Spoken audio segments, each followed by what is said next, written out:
સાથે હું હિના બુલેટિનની શરૂઆત કરીએ। રાજ્યના વાતાવરણને જાણી લઈએ તો રાજ્યમાં વાવાઝોડા અને વરસાદને લઈને આગાહી કરાઈ છે। હવામાન નિષ્ણાંત અંબાલાલ પટેલે આગાહી કરી।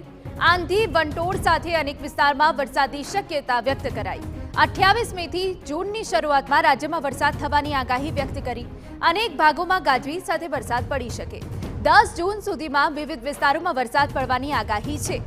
8 જૂન આસપાસ દરિયા કિનારે ભારે પવન ફૂંકાવાની શક્યતા। સૌરાષ્ટ્ર, મધ્ય ગુજરાત, ઉત્તર ગુજરાતના કેટલાક ભાગોમાં વરસાદ પડી શકે। અનેક જિલ્લાઓમાં ગાજવીજ સાથે વરસાદ પડવાની શક્યતા વ્યક્ત કરી છે।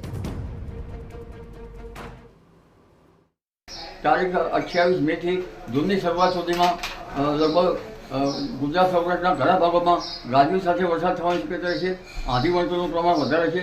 50 થી 60 કિલોમીટરની ઝડપના પવન ફૂંકાશે।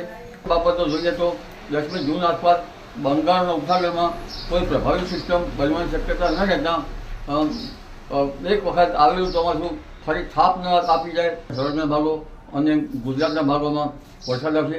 હમણાં આંધી વંટોળનું પ્રમાણ વધારે છે।